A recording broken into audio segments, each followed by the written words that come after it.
Hindi ito para sa Diyos, para din po sa inyong sariling benepisyo bilang isang vessel ng Panginoon. Ano po? So, anong klaseng sisidlan ka? Bakit? Ang tanong ko yan. Kasi, the vessel matters. Hindi lang langis ang pinag-uusapan dito or yung anointing or yung presence ng Panginoon na ilalagay sa sisidlan mo. Kundi, kung saan ito ibinubuhos. Diba? Isang mamahaling pabango, halimbawa, kapag inilagay mo sa maruming lalagyan or bote, kahit pagaano ito kamahal, maaapektuhan pa rin ang amoy. Diba? Ganon din sa buhay po natin, kaya the vessel matters. Mahalaga ka. Vessel ka eh. Ano po? Because God is not only preparing the oil, He is preparing the vessel. Kaya naririto tayo ngayon, hindi dahil perfect na tayo. Naririto tayo ngayon kasi pine-prepare pa rin tayo ng Panginoon. Hinuhulma pa rin tayo ng Panginoon. Amen. So, bakit mahalaga ang vessel? Sabi doon, the vessel matters. Bakit nga ba mahalaga ka?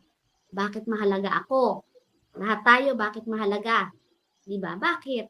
Kasi, lahat po tayo ay sisidlan. But not all of us are used. Lahat tayo sisidlan. Pero hindi po lahat tayo nagagamit. Tingnan mo, sa loob ng bahay nyo, sige, kung sino yung, kung nasa sala ka man, nasa kwarto ka man, try mo pong lumingon, lumingali nga. Di ba, ang dami mong makikitang gamit. Pero lahat ba yung ginagamit mo? Di ba, baka mas marami pang display lang, palamuti, pampaganda ng kapaligiran. Pero, konti lang naman talaga yung mga bagay na nagagamit mo dyan. Diba? Kaya lahat tayo sisidlan. Pero but not all of us are used. Sa number 1 pa lang na yon, sabi ko lahat tayo sisidlan. But not all of us are used. Do you think pasado ka po dito? Dun sa lahat tayo sisidlan, po, pasado ka. Pero dun sa next phrase na sinabi ko, nagagamit ka ba bilang sisidlan? Amen? Sabi po sa Jeremiah 18:6, hindi ba't gaya ng putik sa kamay ng magpapalayok, kayo ay nasa aking kamay? Sabi ng Panginoon.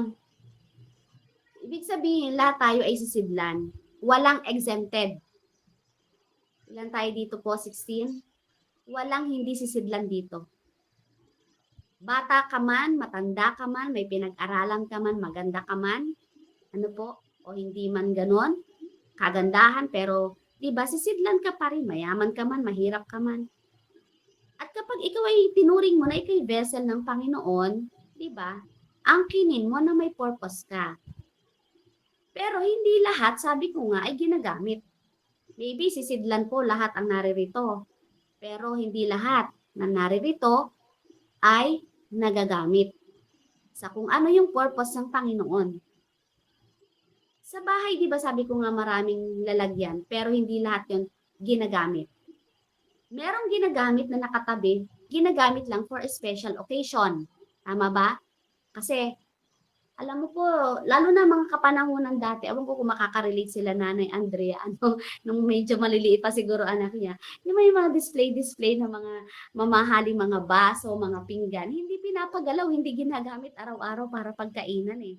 Pero pagdating naman ng bisita, ay ipaglalabasan lahat ng mga magaganda.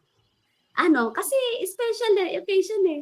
Lalo na pag Pasko, naalala ko, yung nanay ko meron siyang malaking, alam mo yung parang lalagyan ng juice na merong mga baso-baso sa paligid. Anong tawag sa ganun? Punch Nababasagin. bowl. Punch bowl. May ganun. Pero alam niyo po, baka isang beses lang sa isang taon gamitin. Tapos, ilang minuto lang. Tapos, talagang ingat na ingat. Ang ganda pa ng paglalagyan, isang cabinet din na mamahalin. Diba? Iba yung mga pinggan. Tapos, ang pang-araw-araw nang ginagamit, natatandaan ko pa ang ginagamit ng nanay ko nung panahon na yon. Alam mo, ang pinagkakapehan niya yung stainless na may parang itim-itim na.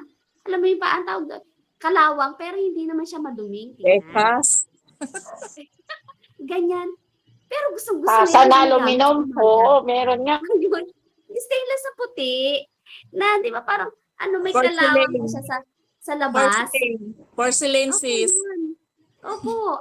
Pero 'pag tingin mo ang gaganda ng mug, 'di ba 'pag dun sa cabinet ang gaganda ng mug. 'Di ba? Even nga sa mga tulugan, ang pinapatulugan lang sa amin nun banig. Tapos yung mga halos pagkaninipis na ng mga kumot na sa katagalan ng panahon ay napupunit na lamang. Pero 'pag dumating ang mga bisita, 'di ba? Kahit kami magpagulong-gulong na dun sa sahig, pero ang mga bisita, lalatag niya yung mga nakatagong mamahaling mga foam, yung magagandang mga ano ba yun, yung mga ah, kumot na makakapal. Ganyan, 'di ba? Kasi may mga bagay na ginagamit for special occasion. At yung iba naman ginagamit, hindi talaga ginagamit, display lang talaga sila. Kagaya ng mga flowers na parang yung hindi totoo. Ang tawag po doon, nabablanko ako eh. Yung ano lang, yung ano lang ano ba yung tawag? Basta hindi totoo, artificial flower, 'di ba? Display lang 'yun, 'di ba? At may iba naman na bagay na nakatago lang sa atin. At may iba naman na alam mo yung kahit basag na dahil sa ganda, tinatago pa rin, nangihinayang. Pero basag na 'yun ha. Pero hinayang na itapon. So sa atin, o yan, saan ka ngayon papasok kung sisidlan ka? Saan banda ka doon? Kung ikay ginagamit, ikaw ba'y pang special occasion lang? O ikaw ba'y pang display lang? O ikaw ay laging nakatago lang? O ikaw ay basag na ayaw mo namang magpa-repair? Ano po? So ganun din po sa Diyos. Hindi sapat na tayo ay sisidlan. Ang tanong, usable ka ba? Kagamit-gamit ka ba? Di ba? Ang sisidlang matigas, yung hindi yan nahuhulma. At ang sisidlang marumi, hindi rin yan pinupuno. Marumi subukan mo yung baso, sobrang dumi. Pupunuin mo pa ba yan ng mamahaling mineral, water? Di ba hindi? Hindi pinupuno. So, ang sisidlang may bitak, ito po ang matindi. Ang sisidlang may bitak, hindi po yan mapagkakatiwalaan. Amen. Kaya lahat tayo ay sisidlan, pero salamat sa Panginoon. Kung ikaw ay sisidlang matigas, kung ikaw ay sisidlang marumi, kung ikaw ay sisidlang may bitak, pwede kang mahulma ng Panginoon, pwede kang punuan ng Panginoon, at pagtitiwalaan ka pa rin ng Panginoon. Amen. So yun po. Pangalawa po, bakit mahalaga ang vessel or sisidlan? Kasi mahalaga ang vessel or sisidlan kasi po ang Diyos hindi lang po siya tagapuno. Siya po ay tagahulma rin. Kaya yung magiging laman mo, Panginoon ang magpupuno. At ang gusto ng Panginoon, kung pupunuan ka niya, dapat papahulma ka sa Kanya. Amen? Bago ka gamitin ng Diyos, uhubugin ka muna niya. Ang problema po kasi, gusto natin gamitin agad tayo. At namimili pa kung saan gagamitin at kung kailan. Alam niyo ba yung tinatawag na choosy? Choosy? No. Lahat naman nagiging gaya kahit naman ako eh. Choosy kung kailan gagamitin. Alam mo ba yun? Kung anong paggagamitan. Ay, gusto ko sa worship ako. Ganyan. Di ba? So, hindi mo nalalaman na yung ilalaman sa'yo, Panginoon ang magbibigay. Pero, hindi ka naman pala nahuhulma doon. Kasi ayaw nating dumaan saan? Sa proseso. Kaya nga sabi kanina, ang putik, parang sisidlan yan. Paano siya nagiging isang magandang banga na kagamit-gamit na nabibili? Imaginein mo, hindi mo naman siya talaga lalagyan ng tubig eh. Pero pag nakapunta ka sa mga mamahaling bahay, meron silang mga display na banga. Mamahaling pa, ay galing yan sa Italy, mga ganyan. Ay galing yan sa Japan. Pero hindi naman ginagamit naka-display lang. Ano po? Pero bago siya mahulma dun sa ganoong larawan, dun pa lang, bentang-benta na siya di ba? Dahil dumaan siya sa proseso kung bakit lumabas yung ganong ganda. kagaya natin, tayo po ay isang putik na hinuhulma lamang. Ano po? At kapag po tayo dumadaan sa proseso, ibig sabihin, kung paano ang vessel ay napupunuan, may proseso yan ng pagpiga. Pipigain ka ngayon. 'Di ba? Kung mababasa natin, 'di ba, sa book ng mga dito sa salita ng Diyos. Ang wine, 'di ba, hindi mawawala na mabasa natin yung wine na iniinom nila. At bago maging isang wine 'yan, dumaan 'yan sa crushing. Piniga ng piniga ng piniga. Ang daming proseso bago siya naging isang masarap na wine. Kahit naman sa red wine, 'di ba?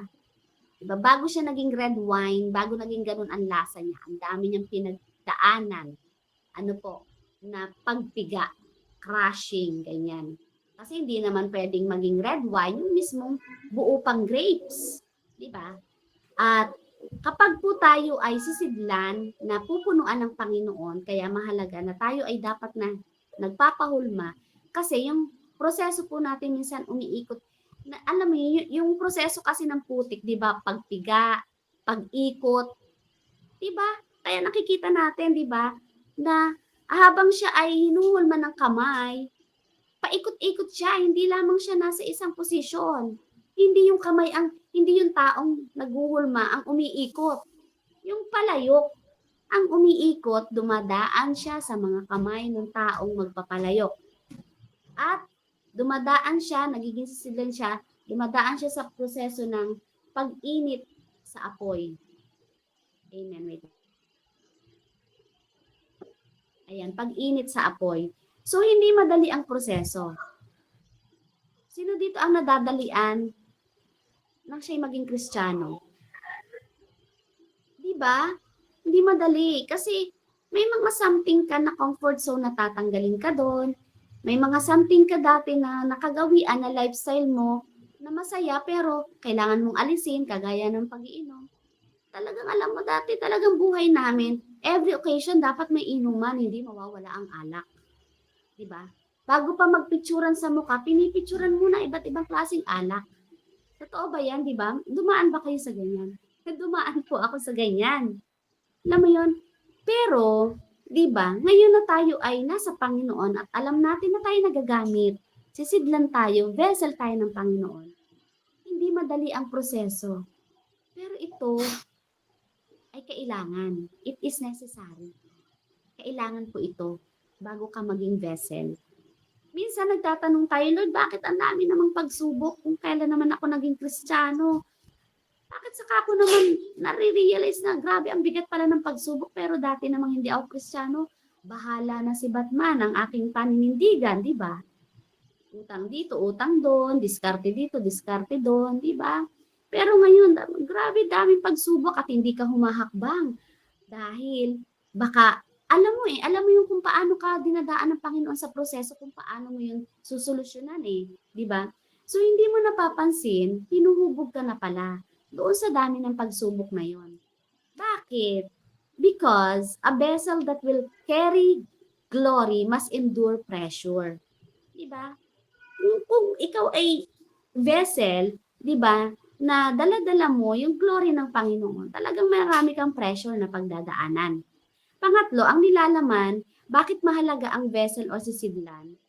Ang nilalaman po kasi ng vessel ng Panginoon tayo ay mahalaga.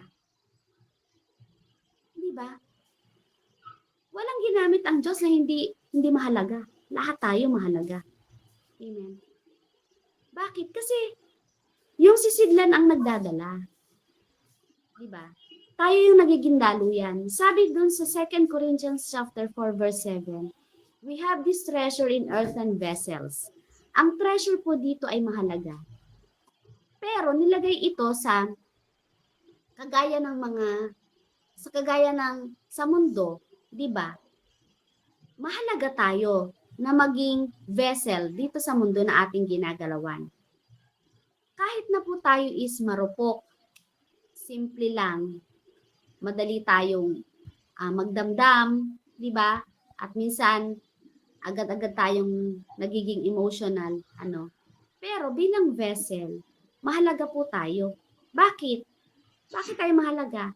Kasunod na sinabi dun sa 2 Corinthians chapter 4 verse 7, sabi doon, that the excellence of the power may be of God and not of us.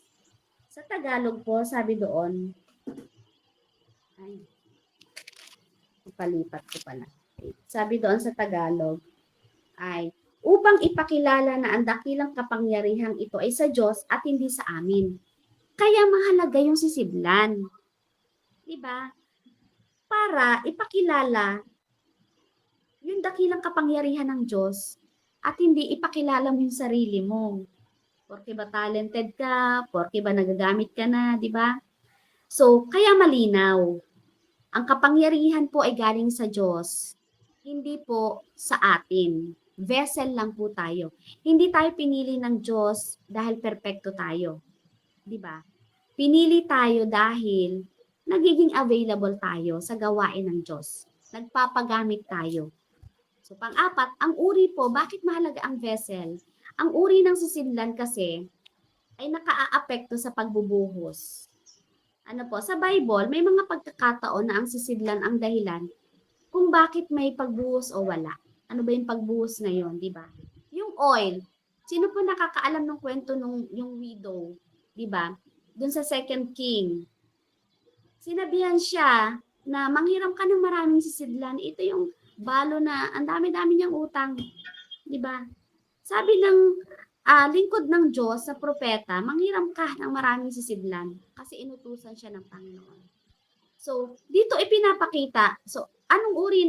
Ang uri ng sisidlan ay nakaapekto sa pagbubuhos. Tayo, ibig sabihin sisidlan tayo.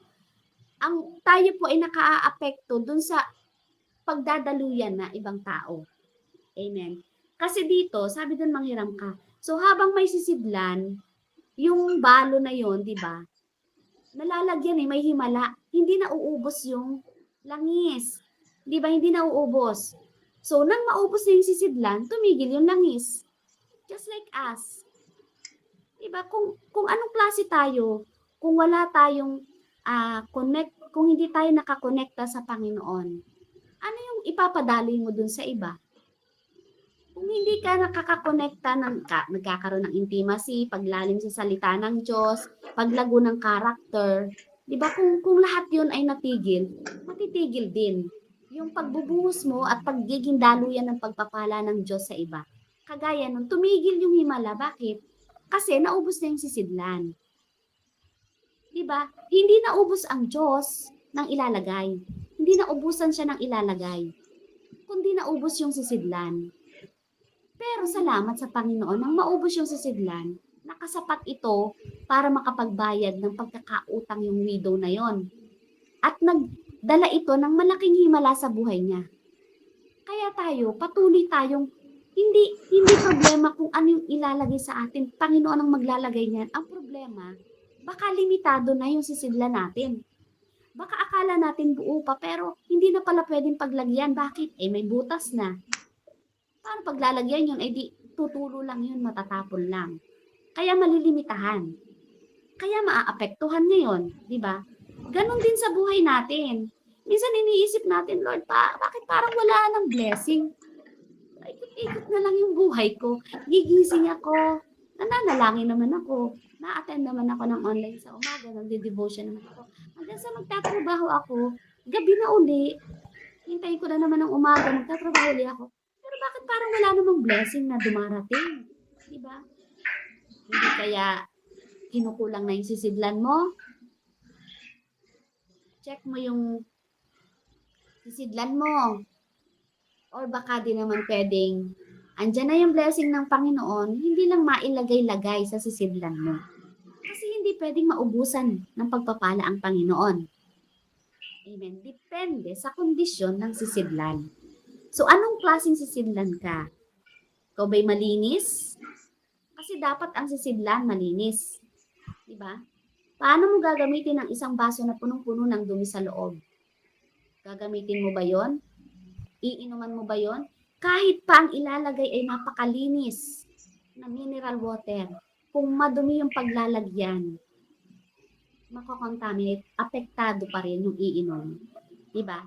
So kung vessel ka at lumalakad ka sa Panginoon, Pero same, kasalanan pa rin. Lagi mong ginagawa. Nadapa ka na noon doon. Ayan na naman.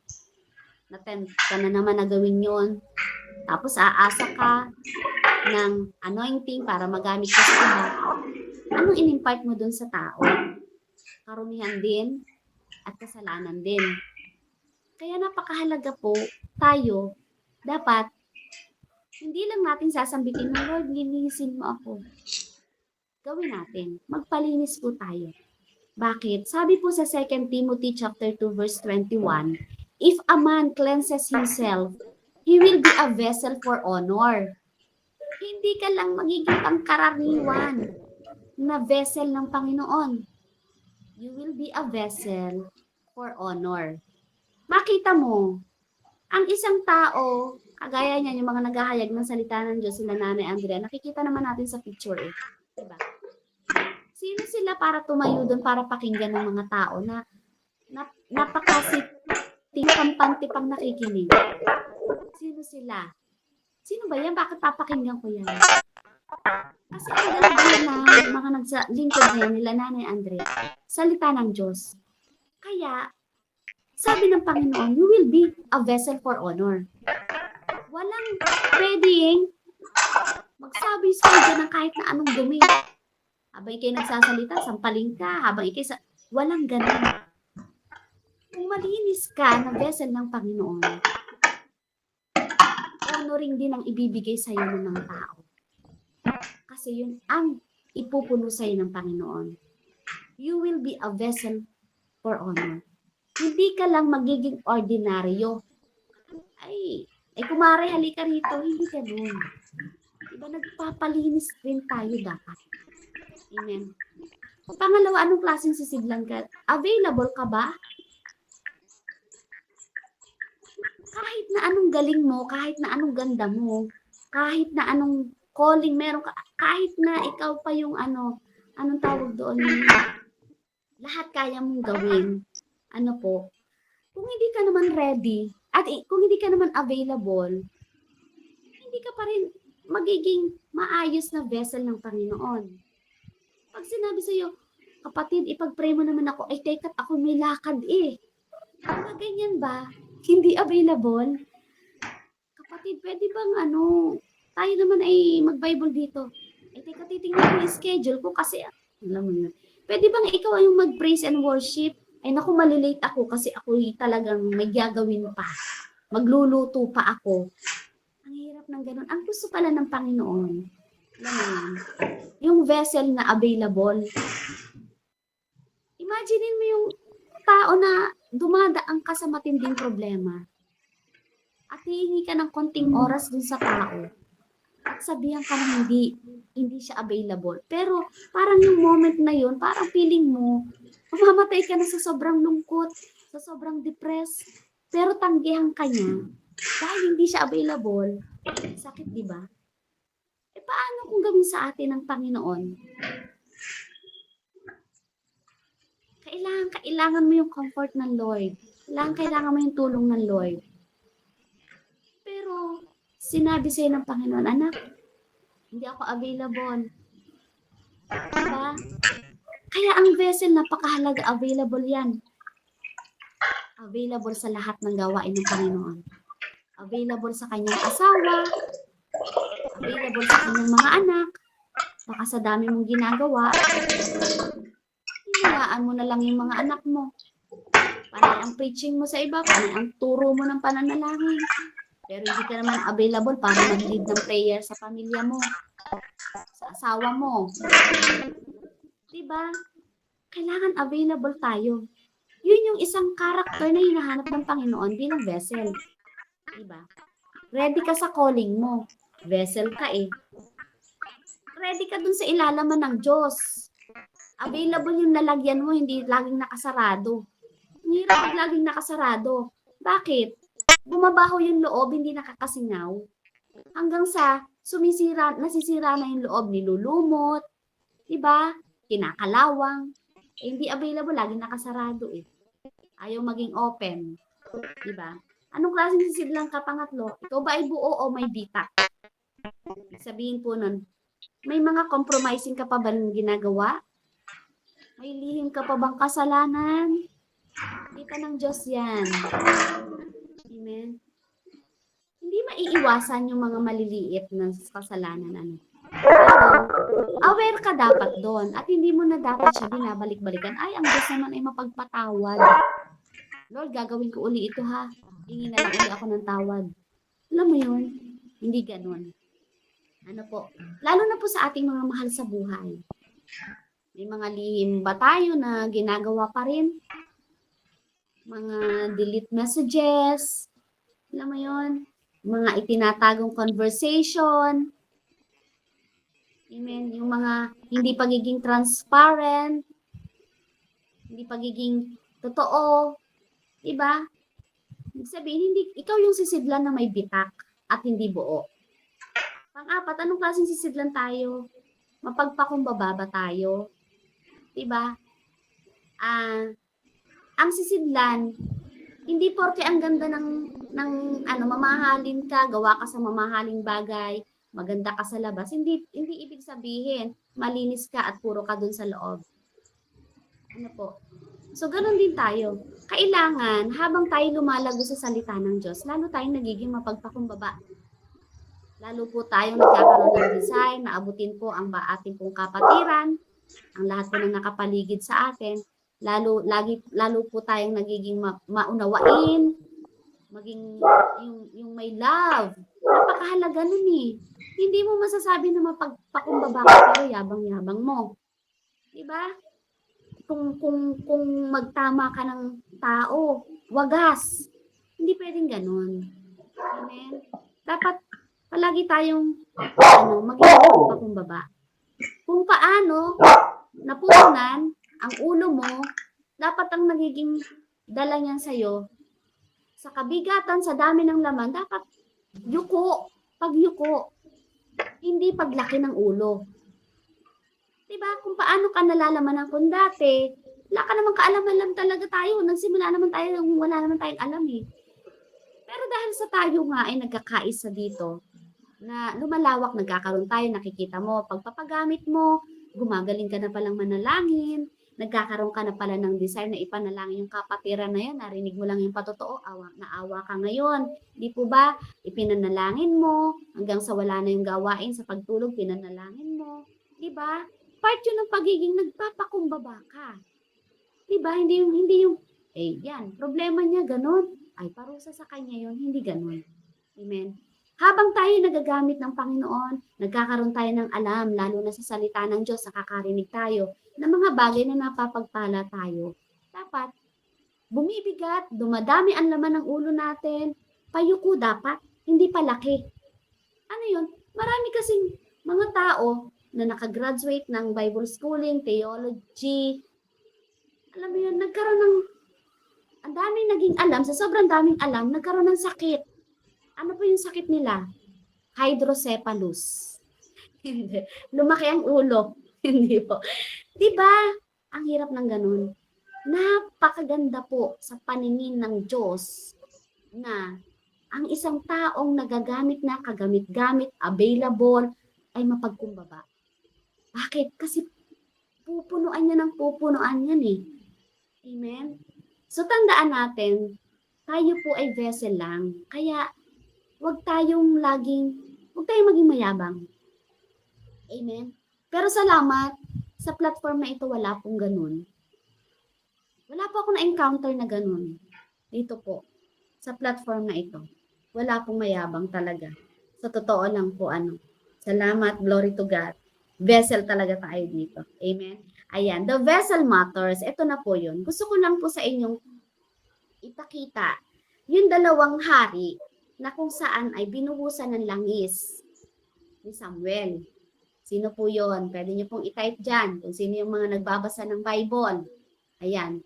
Inanoint po ng Panginoon sa pamamagitan po sa nalingkod ng propeta na si Samuel, buhusan daw ng langis. Sino po yon? Anyone po? Yung dalawa pong hari na yon. Yan. Thank you po, Sis Robilyn. Si Saul at si David. Ano po? So yan. Bakit makikita natin dito the vessel matters? Saul versus David edition. Yan po ang akin pong parang nakalagay dito. Ano po? So, dito po kasi, hindi problema ng Diyos yung langis, sabi ko nga, Hindi nauubusan ang langit ng anointing. Hindi nauubusan ang langit ng pagpapala. Ang problema yung sisidlan. Sabihin mo sa katabi mo ngayon, hindi kulang ang langis.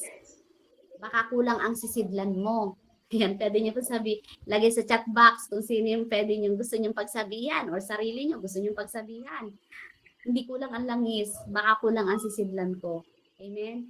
Because the vessel matters. So may pagkakaiba ang sisidlan po ni Saul at ni David. Nung i-anoint po si Saul, mababasa po yan sa 1 Samuel chapter 10 verse 1. Ano po yung ginamit na sisidlan nung i-anoint siya? Ano yung ginamit na sisidlan ni Samuel na pinaglagyan ng langis na ibubuo sa ulo ni Saul? Meron po bang nakakaalam? Anyone? Ayan. Anong sisidlan? Ang sisidlan po na ginamit ni Samuel nung binuhusan po niya ng oil si Saul ay flask o bote nakalagay doon. Sa iba pong translation ay banga. Yun po yung ginamit. Pero nung i-anoint ng Panginoon at sinabi ni Yahweh, na buhusan ng langis si Haring David dahil siya yung napili ng Panginoon na maging hari ng Israel. Makikita po yun sa 1 Samuel chapter 16 verse 13. Ang ginamit po dun ay sungay. Yes, Sis Debs, horn. Ang ginamit, pinaglagyan ng langis ni Samuel yung sungay ng hayop at yun yung ginamit nung binuhusan at inanoint si Haring David. So, hindi lang siya nagkataon na magkaiba ng sisidlan. Ibig sabihin, may mensahe. Kaya nga ang tanong ng Panginoon sa inyo ngayon, anong klaseng sisidlan ka? Kasi, ikaw ang makakasagot. Kasi, mensahe ito ng Diyos para sa sarili natin. Anong klaseng sisidlan tayo? Yung banga, o yung bote, o yung tinatawag na flask na ginamit kay Saul, ito po ay gawa ng tao. Ano po? Ito po ay limitado, ito po ay nababasag, ito po ay mahuna. Yan, kasi gawa ng tao. Pero yung horn, galing sa hayop. Ito yung natural. At ito ay dumaan sa proseso kasi napakahirap. Sige, subukan mong tanggalin ang sungay ng hayop. Di ba napakahirap? Bago mo matanggal yon, di ba? So yung bote o yung banga o yung flask na naglagyan na sisidlan kay Saul, panlabas lang po yun, madaling masira. Bakit panlabas na sisidlan? Kasi makikita po natin doon, bago po siya buhusan ng langis, ay inilagay po sa Biblia na si Saul daw po ay gwapo, matangkad, impressive, mukhang hari. Kaya nga nung siya pinalibutan ng tao, naninibago yung itsura niya eh. Kitang-kita yung katangkaran niya. So, pero yung sisidlan niya, bahuna, gawa ng tao, bote or banga sa ibang translation. Ano yung sabihin nun? Yung sisidlan na ginamit nung inanoint siya, yun yung sisidlan na pwedeng mabasag. Yung panlabas lamang yung lakas. At walang lalim ang pundasyon. Kaya nung dumating yung pressure sa buhay ni Haring Saul, natakot siya sa tao. Diba? Mas hinangad niya yung sasabihin sa kanya ng tao. Mas linis niya yung mga tao. Mas pinili niya ang opinion ng iba kaysa sa Diyos. At nag-compromise siya. So, ganun ba tayo? Na kapag dumadaan tayo sa pressure, sinabi ng iyong pamilya, ng iyong asawa, bakit mo ba ginagawa yan? Pressure yun sa atin, di ba? Pressure yun, ang laking pressure mo. Ano bang napapala mo dyan? Bakit di ba attend sa online na yan? Kung ipinapahinga mo na yan at masyado ka nang napagod maghapon, pero pakinig ka pa rin ng pakinig, ano ba napapala mo dyan? Diba? Pressure yun.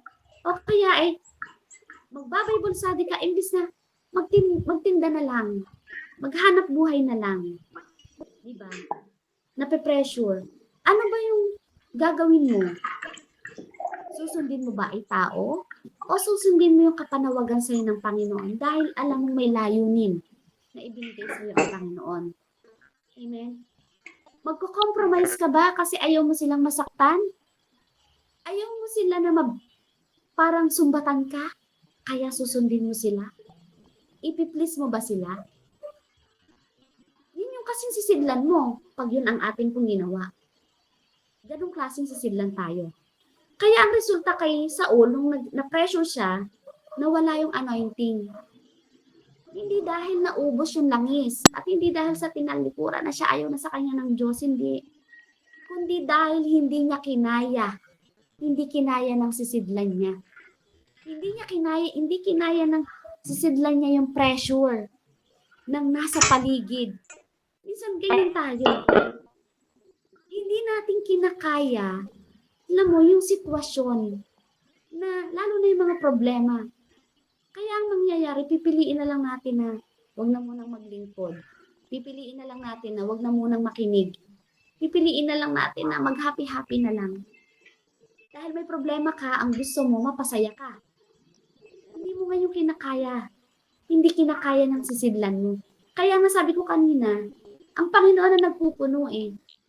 So, ibig sabihin, depende sa'yo, dapat may preparation ka rin. Dapat pinapatibay mo yung sisidlan mo na sa panahon na mabigyan ka, alam mo sa sarili mo na hindi ka bibitak. Alam mo sa sarili mo na hindi ka kaagad-agad mabubutas. Amen? At ang horn naman na ginamit kay David, yung sungay ng hayop, ito po'y prenoseso at matibay. May pinagdaanan. Diba ang tupa, ang hayop, diba? Ang dami niya mga pinagdadaanan sa gubat bago yan mabuhay. Grabe ang mga pakikipagbuno niya, diba, dun sa ibang mga wild animals, kung paano nila, diba, protektahan ang sarili nila, diba, napakatibay sa pressure. Ang horn, hindi mo rin basta-basta makukuha. Yun yung anointing. Yun yung ilalagay sa'yo ngayon ng Panginoon. Sa sisidlan mo, nakahanda ka ba ngayong gabing ito? Kasi, make it sure na ang ilalagay sa'yo ngayong gabing ito ng Panginoon, hindi yan basta-basta makukuha. Walang taong makakakuha niyan sa'yo. Walang taong makapagpapaalis niyan sa'yo. Amen? Galing kasi yan, dun sa sisidlan na kagaya nung ibinigay kay Saul, pinaglagyan. Ano po, galing sa hayop na buhay. May buhay. Likha ng Panginoon. Unlike sa bote or banga, likha ng tao. At yung anointing, yung laman na ilalagay sa atin bilang vessel, bilang sisidlan, dumaan dapat yan sa laban. Ako'y naniniwala na ang lahat ng ito, kung ang isa'y papakinggan, ang patotoo niya, yung kumpletong patotoo, kulang ang magdamag. Amen? Kasi may pinagdaanan tayong laban na napagtagumpayan natin. Amen? Kaya nga naging vessel ka. Hindi ka ngayon pumapayag na display ka lang ng Kristiyano. Kasi sa dami ng pinagdaanan mo, ikaw yung tamang tao na pwedeng makasagip dun sa pinagdadaanan ng iba. Amen? At yung horn na pinakita dito, na pinaglagyan ng langis na inanoint kay David, dumaan sa sakit. Alam mo yung sakit? Siyempre, napakasakit kayong mabunutan ng sungay. Diba? Kasi ano yun parang yun yung protection nila yung mga hayop. Protection nila. Sa atin din ganun. Nung una, alam mo, ang dami mong kaibigan. Pero dahil dumadaan ka sa hulma, sa proseso, sa righteousness, sa holiness, sa holy living, yung mga dati mong kasama sa inuman, unti-unting nawawala. At kapag inopen mo na ngayon, unti-unti nabubuksan ang salita ng Diyos, makakwentuhan mo lang, Nalayo sa'yo. Minsan mapagkakamalang ka pa na, ay, ano ba yun? May tama na yun. Alam mo yun? May iba na yun eh. Ay, ano na yun? Praise the Lord na yun. Masakit, di ba? At hindi lang yan. Minsan, mismong mahal natin sa buhay, ang hindi nakakaunawa. Masakit eh. Masakit kang sabihan ng ganun. Narinig ko rin yun sa mga kapatid ko eh. Bakit ba ikaw ay bigay ng bigay? Kung iniipon mo yan, may mapapala ka pa. Alam mo yun? Sakit. Tsaka yung ano, hindi ka nasasaktan dahil pinapatungkulan ka ng ganun. Nasasaktan ka kasi alam mo yung sinasabihan nila Panginoon eh. At hindi nila kailanman mauunawaan yung lalim ng relasyon mo sa Panginoon. Kaya ang sakit. Ang sakit kasi alam mo yung nababastos nila. Eh mahal mo sila sa buhay, nababastos nila yung Panginoon mo. Napakasakit po. Diba? Pero doon ka pinapatibay. Nagpapatuloy ka kasi gusto mo rin silang abutin ng Panginoon. Dahil din naman sa kanila yun eh. Kaya lang hindi mo nga ma-explain. Kasi iba nga kasi yung lalim ng pundasyon ng sisidlan mo. Yung anointing na nilagay sa'yo ng Panginoon. Kaya dumaan sa proseso. Ganun po si David. At ganun din po tayong lahat. Minsan anak ang gagamitin sa'yo, anak mo gagamitin sa'yo. Diba? Pero, ang sakit kasi mahal na mahal mo yung Panginoon eh. At ayaw mo silang patulan. Bakit? Kasi pag pinatulan mo sila at nakapagsalita ka ng masama sa kanila, pwedeng dinggin ng Panginoon yung salita mo. At dahil sa mahal mo sila, mapapahamak rin sila. Kasi ang minamak nila, hindi ikaw eh. Pero di nila alam yun eh. Diba? Ganyan yung mga proseso ng vessel. Ganyan yung mga proseso ng yung mga sisidlang pinapatibay. Ganoon si David bago siya na-anoint. Shepherd muna siya. Kagaya natin, simpleng tao. Normal lang tayo, di ba dati? Di ba? Ang buhay natin. Pero bakit nung tayo naging Kristiyano, parang ang feeling ng iba, pag tayo inihalubilo sa mga unbeliever, parang hindi tayo normal? Ganun ba yun? Di ba? Sa tingin nila, hindi tayo normal. Pero payagan mo lang. Di ba? Payagan mo lang. Sasabihin, bakit doon sa simbahan na yun? Nung umattend ako, tatawa, iiyak, papalakpak, tatalon. Ayan na naman, tatawa na naman. Ayan, iiyak na naman. Hindi ba ganyan tayo pag tayo nananambahan? Di ba?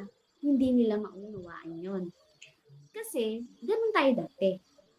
Gaya ni David, shepherd dati, noong una, sabihin, walang nakakakita sa kanya eh. Hindi siya kagaya ng mga kapatid niya, di ba, na naandun sa kaharian ni Saul na nakikipagdigma, di ba, may mga suot-suot ng mga baluting pandigma. Hindi siya ganun eh. Hindi siya kagaya ng mga kapatid niya na impressive yung looks. Na kagaya nga, di ba, na ano si Samuel, na akala yun na ano siya sa mga, ano, wow, makisig to, matipuno, pero hindi. Si David, yung kanyang ginagawa, bilang shepherd, walang nakakakita. Just like us. Diba? Walang nakakakita sa ating mga panalangin kung paano tayo manalangin sa Diyos. Diba? Minsan nga intimacy natin, gusto natin tayo lang. Kukulong sa kwarto, hintayin na tulog na ang lahat. Diba? At si David, nakipaglaban niya sa leon at oso. Sabihin, kung walang nakakakita, normal lang siya dati, ordinaryo, diba? Na nag-aalaga ng mga leon at oso. Isa yun pala sa proseso ng Panginoon. Tinuruan siya ng Diyos makipagdigma sa lihim. Lihim. Yun yung kagandahan. Na tinuturuan ka ng Diyos sa lihim na paraan. Paano yun? Have an intimacy with God. Kasi doon unti-unti tumitibay yung sisidlan mo eh. Huwag kang hihiwalay sa Diyos kahit nagaano ka kabisi, kahit nagaano karami yung dapat mong unahin yung sitwasyon mo, kahit nagaano ka-importante yan. Ang proseso natin, mga vessel ng Panginoon, ay sa atin pong secret place. Doon po tayo tuturuan ng Diyos kung paano maging matibay ang ating sisidlan. Kaya naman, nung ganun ang ginawa ng Panginoon sa pagpuproseso niya kay David, nung binuhusan siya, ano nangyari? Kinayang dalhin ng sisidlan niya yung langis na ibinuhos sa kanya ng Panginoon. Sa atin, kaya na ba natin ngayon dalhin? Kasi hindi lang langis ang usapan kundi yung capacity mo bilang sisidlan. Parehong may oil dito si Saul at si David, parehong tinawag, pero magkaiba ang ending. Si Saul nagsimula sa anointing, nagtapos sa rejection. Pero si David, nagsimula sa lihim. Isang ordinaryong pastol. Lihim siya, solo lang siya doon, kasama niya mga hayop sa gubat. Pero saan siya nagtapos? Sa throne. Siya ay umupo sa trono bilang isang hari ng Israel. Bakit? The vessel matters. Napakahalaga kasi nung capacity ng sisidlan niya. Minsan, hindi tayo pinupuno ng Diyos kasi hindi ka pa handa. Masakit, pero totoo, di ba? Minsan sinasabi natin, Lord, gamitin mo nga ako. Di ba? Pero nasa labi lang pala. Pero ang sagot ng Panginoon, hindi pa, inaayos ko pa ang sisidlan mo Pero ikaw, dahil sa tigas ng ulo mo, sa dami mong pinapakinggan, di ba, masyadong aligaga sa mundong ibabaw, di ba, hindi ka ngayon maayos-ayos. Bakit? Hindi ka naman kasi nagpapapuno sa Panginoon. Kaya minsan, kahit nasabihin natin, Lord, gamitin mo ako, di ba, hindi naman handa yung capacity ng sisidlan mo bilang vessel. Di ba, ang hirap pa din, di pa rin maayos. Because if God pours too early, you will leak, crack, or break. Kung ang Panginoon pupunuan ka nang hindi ka pa handa, wala pang maayos na mahuhulma sa'yo, tatagas ka. Tatagas ka, kapatid. Sayang. At sa sobrang daming ipupuno sa'yo ng Panginoon dahil hiningi mo, gamitin mo ako. Pero kung hindi handa yung capacity ng sisidlan mo, wala kang lihim na pagbibigay sa Panginoon ng time, magkakrak ka. Alam mo yun, yung pressure kasi di mo matatanggap, magkakrak ka ngayon. O kaya, mababasag ka. Tanong, ikaw ba ay flask or horn? Kasi yung mga sisidlan na banga or bote, ang gusto niya, ito yung mga mindset na ang gusto, instant. Ayaw ng proseso. Panlabas lang ba yung itsura? At madaling ma-pressure. Pero yung mga horn mindset, ito yung willing silang masaktan. At tumatagal sila sa proseso Hindi pa tapos yung isang problema, ayan na naman, meron na naman. Pero grabe ang pagtayo, grabe ang katatagan. At ito yung mga faithful kahit walang spotlight. Faithful sila kahit wala silang spotlight. Saan man sila ilagay. Alam mo, ako'y natutuwa. Ang totoong vessel, hiyang-hiya yan na yung iba kasi, gusto lagi, front sila, front. Di ba wala namang masama kung yun talaga Pero dapat, totoo. Di ba dapat totoo? Hindi lamang yung appraisal ng tao ang gusto mo, ang hinahabol mo. Di ba? At ang horn mindset na sisidlan, matibay yan kahit may laban. Di ba? Ilang tao man ang humugot niyan sa'yo, hindi yan makukuha sa'yo. Bakit? Panginoon naman ang naglagay sa inyan At walang inilagay ng Panginoon na kayang pabagsakin ng tao at tanggalin. Kung ikaw ay inilagay ng Panginoon, Panginoon din lang ang magtatanggal sa iyo kung hindi ka nakagamit-gamit at hindi ka nakarapat-dapat. Kaya hindi pwedeng inilagay tayo ng Panginoon, tatanggalin tayo ng tao. Hindi. Panginoon lang. Kung sino ang naglagay, siya rin lang ang makapagpapatanggal nun. Amen? So isipin mo, binuhusan ka ng Diyos ng sobrang daming langis, pero may crack ka. So habang umaapaw, anong mangyayari? Tumutulo. Diba? Sayang. Hindi dahil kulang yung Diyos, kundi dahil may tagas tayo. May tagas yung ating sisidlan. So may mga Saul na pinalitan at may mga David na pinili. Malinaw sa Biblia. God rejected Saul. God chose David. So hindi dahil mas perfect si David, kundi mas prepared kasi yung sisidlan niya. Kaya nga napakahalaga na prepared ka, available ka, pinaprocess ka, di ba? So mga kapatid, hindi mo kailangang habulin yung langis. Dahil hindi naman nauubusan ng Panginoon ng ilalagay sa atin. Ayusin muna natin yung ating mga sisidlan. Darating ang langis. Kahit gaano karami, pag okay na okay ka, malulunod ka sa pagpapala ng Diyos. Kasi kayang dalhin ng sisidlan mo Napakatibay. Diba? Hindi mo kailangang pilitin ng anointing. Dapat maging kagaya ako nito. Dapat ganyan din ako magsalita. Hindi. Ihanda mo lang ang puso mo. Ibubuhos yan sa'yo ng Diyos. Amen? So ngayon, harapin natin yung sarili natin. May crack ba? May dumi ba? May tinatago ka bang sira sa sisidlan mo? Sabihin mo sa Panginoon. Diba? Basagin mo ang dapat basagin.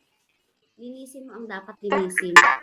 Sabihin mo, hubugin mo ako, Lord, para kapag binuksan mo ako, kaya kong dalhin yung langis. Amen. So ngayon po, invite ko lang po kayo na kung naka-position po kayo or kung may gawa po kayo, just take a moment po na hingin ko yung oras nyo. Kayo po ay mag-meditate at tumungo. Para po patuloy po na ma-embrace natin yung langis na ibubuhos po sa atin ng Panginoon ngayong oras na ito. So nawa po ay tayo po lahat ay tumungo. Amen. At patuloy po na damhin natin may mga something pong kapahayagan po ang ating pong Panginoon. Amen. Sige po, tayo po ay panandali ang humimpil. Ayan, kung napaka-busy, humimpil muna tayo. Amen, hallelujah. At patuloy tayo na magpalinis po sa ating pong Panginoon. Hallelujah, Lord. Ayan. Dali lang po.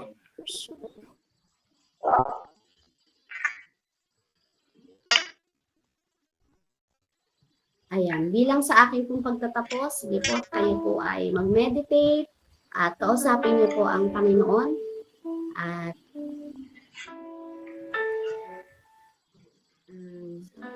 hallelujah. Totoo mga kapatid na tayo ngayon ay pinagpito ng Panginoon kasi gusto niya maayos tayo. Ang bawat isa sa atin, kung inaakala mo na okay ka, baka may something part na basag ka, tumatagas ka, may leak ka, at hindi ka tuluyang magagamit ng Panginoon. Mga kapatid, darating ang sandali, lalapit ang Diyos na may dalang langis. Siguro ito yung moment, damhin mo lang, nakatungo sa'yo, kalapit mo ang Panginoon, may daladalang langis. Hindi siya magtatanong kung gaano ka kagaling. Hindi niya hahanapin kung gaano ka kasikat. Isa lang ang titingnan ng ating Panginoon sa mga oras na ito.